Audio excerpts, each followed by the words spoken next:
फटाफट खबरों की रेलगाड़ी में आप सबका स्वागत है।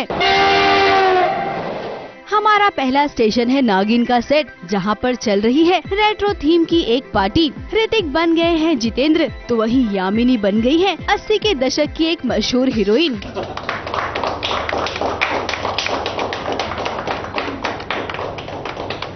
और जरा इधर नजर घुमाइए, नेवले के मम्मी पापा भी आए हुए हैं एक अलग ही अवतार में।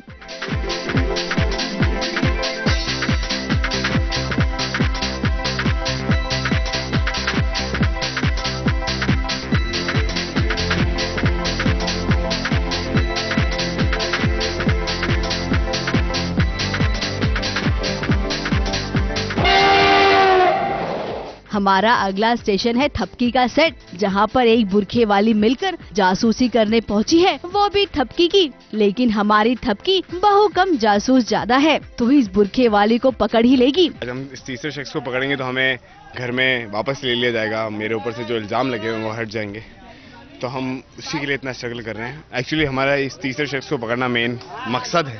बेसिकली हम बुरखे वाली का पीछा कर रहे हैं, जिसने नाक में दम कर रखा है और जिसने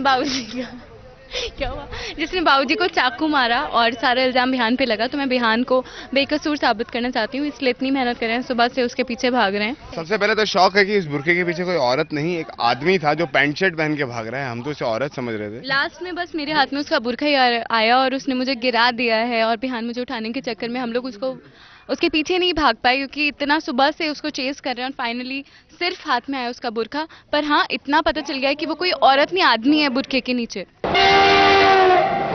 हमारा अगला स्टेशन है स्वराग्नि का सेट, जहां पर रागिनी को भाभी की सच्चाई का पता चल गया है। उसे ये पता चल गया है कि उत्तरा को गोली किसी और ने नहीं बल्कि भाभी ने ही मारी थी।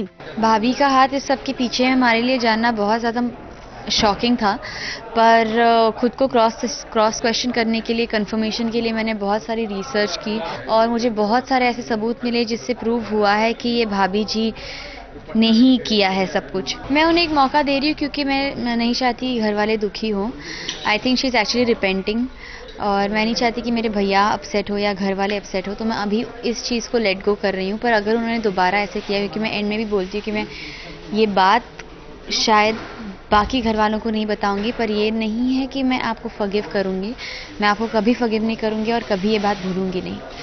तो if she does something again, then I will be the one bringing her down. हमारा अगला स्टेशन है बहू हमारी रजनीकांत का सेट, जहां पर शान लैब में शायद रजनी के कुछ पार्ट्स को ठीक करने की कोशिश कर रहे हैं। बेसिकली चालू ये है कि रजनी जो है पानी में भीग जाती है और रजनी वाटरप्रूफ है नहीं, ये सब लोग जानते हैं। तो उसके बाद क्या मिसहैप होता है और शान उसे कैसे सुखाता है और सबको क्या बताता है बहाना, वो चल रहा है अभी। फटाफट खबरों में आज सिर्फ इतना ही। हम कल फिर लौटेंगे कुछ नई खबरों के साथ। हाँ, लॉटरी लग जाती है तो शान को बहाना मिल जाता है और पैसे ना कमाने का और नौकरी ना करने का।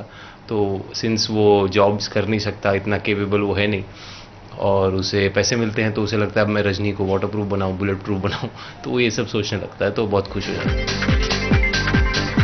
ABP news report.